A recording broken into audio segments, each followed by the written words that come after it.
Hello everyone. जब भी हम बात करते हैं टाइम सीरीज डाटा के बारे में तो उस डाटा पे मल्टीपल फैक्टर्स का इम्पैक्ट पड़ता है और उन फैक्टर्स को हम कंपोनेंट ऑफ टाइम सीरीज कहकर भी बुलाते हैं।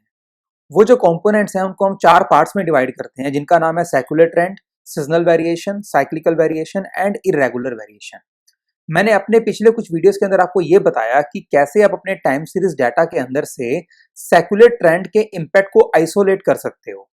और आज के इस वीडियो के अंदर मैं आप लोगों से बात करने वाला हूँ सीजनल वेरिएशन के बारे में कि मतलब अगर आपके पास टाइम सीरीज का डाटा अवेलेबल है और आप ये देखना चाहते हैं due to the change in season आपके डाटा पे क्या क्या इम्पैक्ट आया और आप उसको अलग से आइसोलेट करना चाहते हो तो ये कैसे किया जा सकता है। तो आइए चलते हैं पावर पॉइंट की तरफ और समझते हैं आज सीजनल वेरिएशंस को।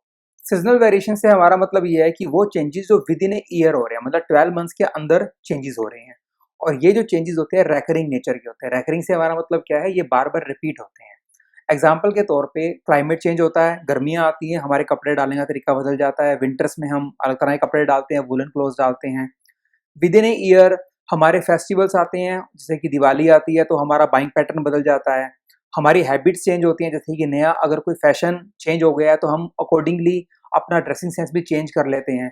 तो ये जो सारे चेंजेस होते हैं विद इन ए ईयर, हमें आज इसको स्टडी करना है कि कैसे एक बिजनेस पे सीजनल वेरिएशंस का इम्पैक्ट पड़ता है। सीजनल वेरिएशंस को कैप्चर करने के लिए हमारे पास चार मेथड हैं और इस वीडियो के अंदर मैं आप लोगों से बात करने वाला हूँ पहले दो मेथड्स के बारे में, सिंपल एवरेज और रेशियो टू ट्रेंड मेथड के बारे में, और बाकी के दो मेथड में नेक्स्ट वीडियो में आपसे डिस्कस करूंगा। आइए शुरू करते हैं सिंपल एवरेज के साथ। अगर हम सिंपल एवरेज की बात करें तो इसको हम सीजनल एवरेज भी कहते हैं और इसको सीजनल वेरिएशन इंडेक्स के नाम से भी जानते हैं। अब हमें यहाँ क्या दे रखा है, डाटा दे रखा है एक पर्टिकुलर कंपनी का। सपोज हमें ये सेल्स का डाटा दे रखा है 13 से लेके 17 तक का और मंथ वाइज दे रखा है। अब हम लोगों को ये पता लगाना है कि हम लोगों ने कैसा परफॉर्म किया है मंथली बेसिस के ऊपर, कि जनवरी में कैसा परफॉर्म किया, फरवरी में, मार्च में एंड सो ऑन। तो हम लोगों को क्या करना है, हम लोगों ने 5 सालों का डाटा लेके चलना है बट मंथ वाइज। अब हम क्या करेंगे, हॉरिजेंटली जनवरी, फरवरी और मार्च डाटा को सेग्रीगेट करेंगे। हमने यहाँ पे 5 सालों का जनवरी का टोटल लिया, 5 सालों का फरवरी का एंड मार्च का एंड सो ऑन टोटल ले लिया और फिर हमने क्या किया, उसका एवरेज निकाला। तो हमने क्या किया, 282 को 5 से डिवाइड किया, फिर 283 को 5 से डिवाइड किया एंड सो ऑन, हमने ये एवरेज ले लिया। मतलब हमने 5 सालों में मंथ वाइज जो सेल का डाटा था उसका एवरेज यहाँ पे ले लिया है। और ये एवरेज लेने के बाद हमने फिर इस एवरेज का एक और एवरेज निकाल लिया, मतलब क्योंकि हमारे पास 12 एवरेजेस हैं। ऐसा क्यों, क्योंकि 12 मंथ्स हैं तो हमने इसको टोटल लेके 12 से डिवाइड किया और मेरा जनरल एवरेज आ गया 58.88 का। अब मैंने अगर सीजनल इंडेक्स निकालना है तो मेरा फॉर्मूला क्या रहेगा, concerned monthly average divide by general average into में 100। तो यहाँ पे जनवरी के केस में कंसर्न मंथली एवरेज कितनी है, 56.4, जनरल एवरेज कितनी है 58.8। तो मेरे पास ये जो सीजनल इंडेक्स है ये क्या हुआ, 95.78 आ गया। फरवरी का निकालना चाहता हूं तो क्या होगा, कंसर्न्ड एवरेज 56.6, जनरल एवरेज 58.8 और ये जनवरी का और फरवरी का सीजनल इंडेक्स आ गया 96.12। इसी तरीके से मार्च कैसे निकलेगा, 57 डिवाइड बाय 58.88 इंटू में 100 एंड सो ऑन। ऐसे आप हर मंथ का सीजनल इंडेक्स को कैलकुलेट कर सकते हो using the method of seasonal index. दूसरा जो मेथड हमारे पास है इसे कहते हैं रेशियो टू ट्रेंड या परसेंटेज टू ट्रेंड मेथड। ये थोड़ा सा कॉम्प्लिकेटेड है, थोड़ा ध्यान दीजिएगा। यहाँ पे हमें यहाँ पर डेटा दे रखे हैं 4 क्वार्टर्स का और हमें ईयर्स दे रखे हैं 13 से लेके 17 तक के। हमें जानना यह है कि हर क्वार्टर में हम लोगों ने कैसा परफॉर्म किया। तो पहले तो हम क्या करेंगे, क्वार्टरली हर डाटा को लेके चलना है। 13 का डाटा लिया हम लोगों ने, हमने यहाँ पर क्या किया, चारों क्वार्टर का डाटा लिया, हम इसको एनुअल डाटा में कन्वर्ट कर रहे हैं। तो कैसे कर रहे हैं, चारों क्वार्टर को हमने टोटल किया, 13 के, 14 के, 15 के टोटल ले लिया और एवरेज कैसे लिया, टोटल लेने के बाद 4 से डिवाइड किया। ऐसा क्यों, क्योंकि एक साल में 4 क्वार्टर है, ये एवरेज निकल कर आ गया।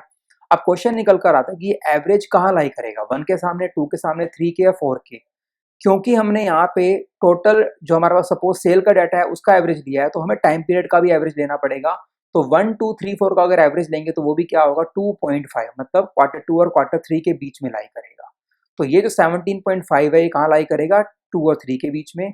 22.5 भी कहाँ लाई करेगा, क्वार्टर 2 और 3 में एंड सो ऑन। सबसे इंपॉर्टेंट बात है ये वाली, हमें याद रखना है ये टाइम पीरियड, आगे इसका बहुत यूज रहने वाला है। उसके बाद क्या करेंगे, ये एवरेज जो हम लेके चलेंगे इसको हम y मान के चलेंगे और टाइम पीरियड हम क्या लेंगे x, और इन टर्म्स ऑफ यूनिट लिखेंगे पहले साल को 1, फिर 2 एंड 3, और मिडल ईयर मान लो हमने इसका अर्थमेटिक मीन निकाला तो क्या निकल कर आया 3, हमने लिया स्मॉल x, हर x की वैल्यू में से हमने मिडल ईयर को लेस किया, स्मॉल x आ गया, एक्स स्क्वायर लिया, एक्स वाई लिया, और हमने मेन पर्पस क्या अल्फा और बीटा को निकालना था। ये हमारे पास इक्वेशन है अल्फा और बीटा की, वैल्यू को पुट करेंगे, समेशन ऑफ y 140 है ही, समेशन ऑफ x हमारा 0 हो गया, और n हमारे पास क्या था 5, ये हमने यहाँ पर अल्फा की वैल्यू निकाली 28, समेशन ऑफ एक्स वाई क्या है 60, समेशन ऑफ x 0 है, समेशन ऑफ x स्क्वायर क्या है 10, ये वैल्यू को पुट किया, और बीटा की वैल्यू आ गई 6। तो मतलब कि जो एनुअल चेंज है ईयर के हमारे पास जो आ रहा है, ईयरली चेंज आ रहा है हमारा, सपोज सेल में वो 6 का आ रहा है। तो अगर मैं क्वार्टरली चेंज जानना चाहता हूँ तो क्या करूंगा, अगर एक साल में 6 पॉइंट का है, एक साल में 4 क्वार्टर है, तो क्वार्टरली चेंज क्या होगा 6/4, दैट इज 1.5, मतलब हर क्वार्टर में 1.5 का चेंज आएगा।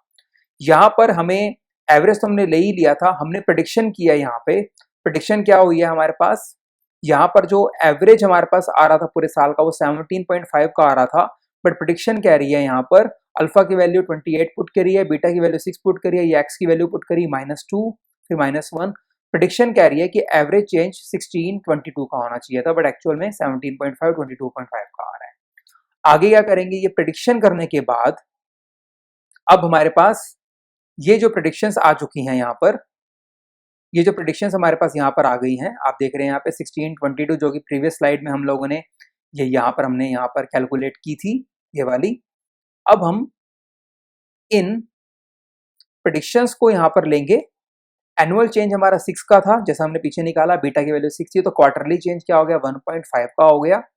और जैसा मैंने आपको प्रीवियस स्लाइड में बताया था, जब आपने एवरेज वैल्यू ली थी तो वो एवरेज वैल्यू Q2 और Q3 के बीच में आ रही थी।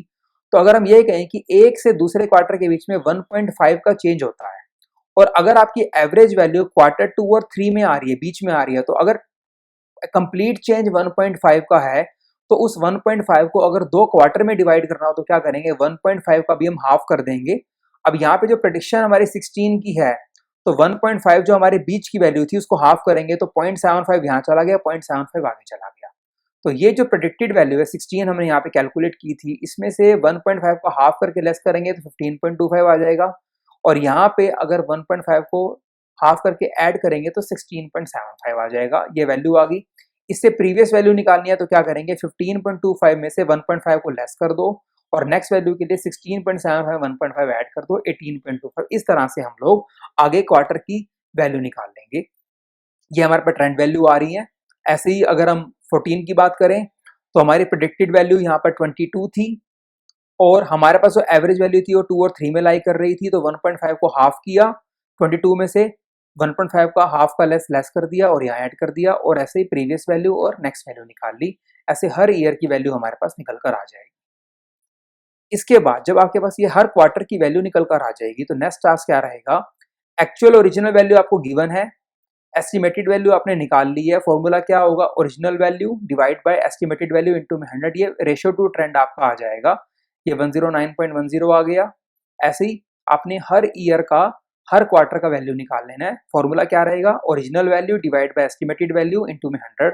ये एस्टिमेटेड वैल्यू हम लोगों ने यहाँ पे प्रीवियस स्लाइड में ऑलरेडी निकाल ली है, ये हम लोग क्या करेंगे, यहाँ पुट करेंगे, ये हमारे पास परसेंटेज टू ट्रेंड आ गया। सभी ईयर्स का, सभी क्वार्टर का इसी तरीके से फॉर्मूला पुट करके निकालेंगे, और रेशियो टू ट्रेंड का फिर हम टोटल ले लेंगे। यहाँ पे देखेंगे आप फर्स्ट क्वार्टर का 13 से लेके 17 तक का, फिर सेकंड क्वार्टर का, फिर थर्ड क्वार्टर का, फिर फोर्थ क्वार्टर का, और फिर हमने उसका एवरेज ले लिया। अब यहाँ पे टोटल ले लिया है सभी का, और फिर उसका एवरेज जो लिया है, एवरेज का भी टोटल कर दिया। यहाँ पे 92.77, 118.28, 102.93 और 89.15 का टोटल ले लिया, 403.13 आ चुका है। और अब हमें फॉर्मूला पुट करना है सीजनल इंडेक्स का, यहाँ पे वो क्या रहेगा, concern quarterly average divide by general average into में 100।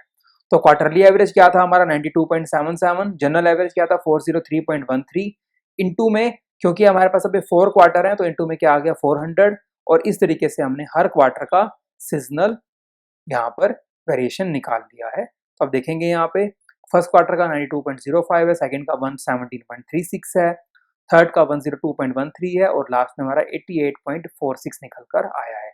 इस तरह से quarterly ratio two trend method से हम सीजनल इंडेक्स को कैलकुलेट करते हैं। तो जैसा मैंने आपको इस वीडियो के बिगिनिंग में बताया कि सीजनल वेरिएशंस को कैलकुलेट करने के 4 मेथड्स होते हैं। 2 मेथड्स मैंने आपसे इस वीडियो में डिस्कस किए और रेसिडुअल मेथड्स हमारे पास है ratio two moving average method और लिंक रिलेटिव मेथड।